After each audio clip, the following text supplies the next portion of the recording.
Assalamualaikum warahmatullahi wabarakatuh. Dalam video kali ini saya nak share sikit tentang clerking untuk PIDS lah, untuk posting PIDS.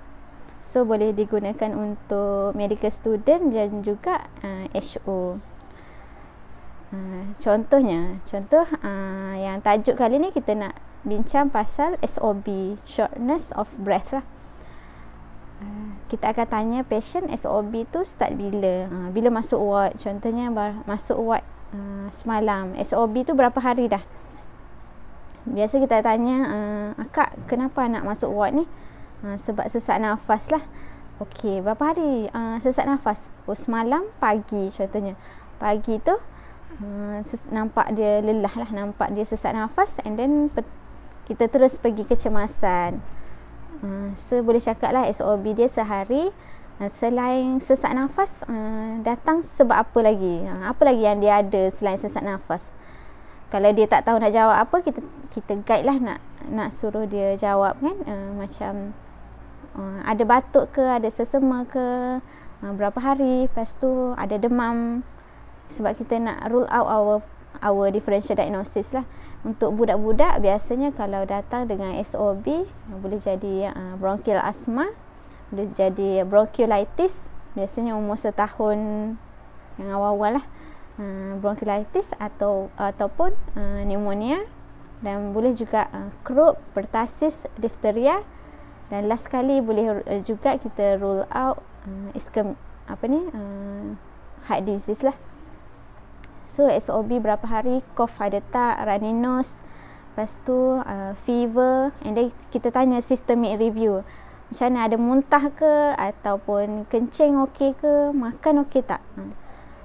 Lepas tu tengok ada rashes ke kat mana-mana dekat badan. Sebab some of the virus, patient akan datang dengan viral exanthem lah, dia ada merah, redness over the body, over the skin. And then nak lagi spesifik nak tanya pasal SOB tu, biasa kita boleh tanya lah, nampak biasa mak-mak akan sebut sebagai bernafas laju.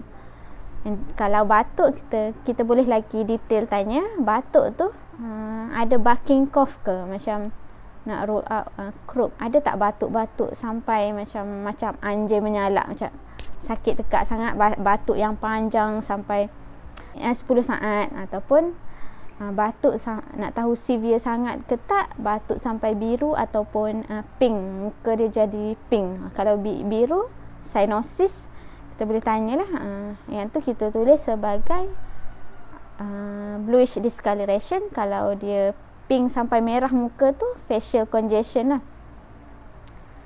Contoh, saya buat satu contoh. Atikah, 3 years old Malay girl, no non-medical illness, presented with rapid breathing.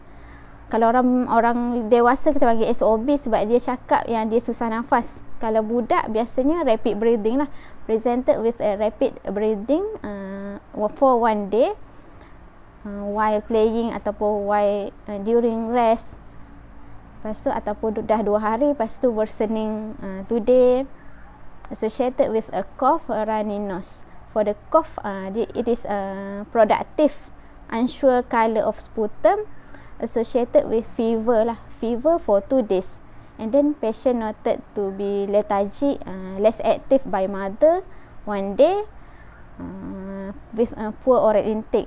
Usually take 5 bottles, 8 ounce per day formula milk. However, yesterday just take 2 bottle, around 3 ounce only. Tu menunjukkan feeding dia macam terganggu lah. And then no rashes, otherwise no sick contact. Kita boleh tanyalah, ada tak siapa-siapa ahli keluarga yang batuk sesama juga. So tu boleh jadikan satu rujukan, mungkin dia sick contact. Lepas tu zaman sekarang ni biasa kita tanyalah, ada tak ada orang yang baru balik dari kawasan merah, ada history of COVID contact ke tak. So itu antara soalan yang kita boleh tanyalah. Differential diagnosis yang saya cakap tadi, kalau bronchiolitis, asma, heart disease, pneumonia, croup, diphtheria, pertussis, kita basically dah tanya melalui soalan tadi. Biasanya kalau heart disease kita bolehlah tanya awal-awal, macam kalau saya suka tanya awal-awal, ada anak ni ada sakit lain tak? Sebab kita takut tertinggal. Maksudnya dia memang ada asma. Dia memang membantu kita juga untuk tanya patient lah, ada memang ada asma ataupun dia memang ada sakit jantung, jantung berlubang, congenital heart disease. So dia membantu kita lah nak guide. Tapi still kita kena tanya juga soalan-soalan lain.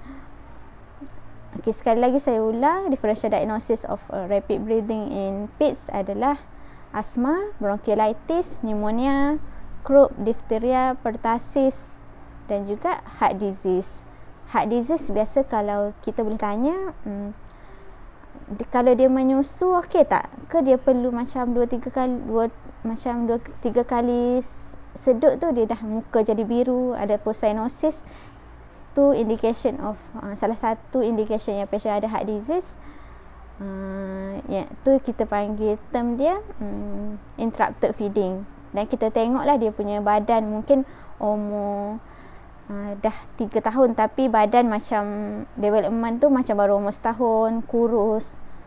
Boleh kita thinking of mungkin patient ada something lah, syndrome ataupun underlying congenital heart disease. Okey, itu sahaja video kali ini untuk clocking rapid breathing in PIDS. Okay, Assalamualaikum. Kita sambung clocking PIDS, rapid breathing, spesifik tentang asma lah, sedikit tentang asma. Biasa kita boleh tanyalah berapa kali dah pernah masuk ward.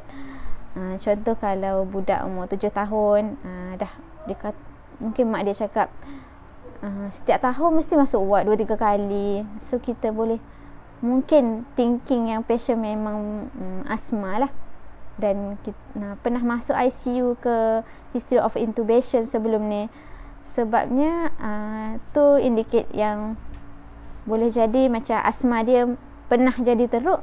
So kita kena berhati-hatilah untuk patient ni. For asthma interval symptom, biasa kita tanya exercise induced exacerbation. Ini adalah kita nak decide asthma control patient ni okey ke tak. Kita tanyalah apa yang menyebabkan patient biasa lelah, sebab apa dia sesak nafas biasanya. Kalau dia main berlari ataupun naik basikal, dia mudah sesak nafas tak? Mudah nafas laju tak? So kita tanyalah sama ada asma dia tu trigger by exercise, untuk kita tahu kontrol dia okey tak. Malam-malam ketika sihat 2-3 minggu lepas ke dia jenis mudah batuk malam tak? Itu nocturnal symptom lah. Lepas tu pagi-pagi mudah bersin, ataupun dalam seminggu berapa kali dia perlukan inhaler Ventolin lah. Yang tu biasa kita tanya. Antara soalan lain yang kita boleh tanya adalah triggering factor. Apa yang menyebabkan biasa dia akan sesak nafas, sebab apa? Most of parent dia akan cakap lah, kalau kena habuk ke, bermain banyak ke, ataupun sejuk ke, dia jenis tak mudah lelah, tak mudah sesak nafas. Tapi kalau dia batuk sesama, mesti dia sesak nafas. Tu menunjukkan triggering factor dia adalah URTI lah. Kita boleh tanya sama ada dekat rumah ada kapet ataupun pad, ataupun dekat berhampiran rumah ada construction site tak. Mungkin habuk-habuk daripada tempat tu boleh jadi triggering factor dia. Lepas tu dekat dalam rumah ada tak parents ataupun adik-beradik, pakcik, makcik, pakcik dia yang merokok ke. And then kita tanya dia jenis, kalau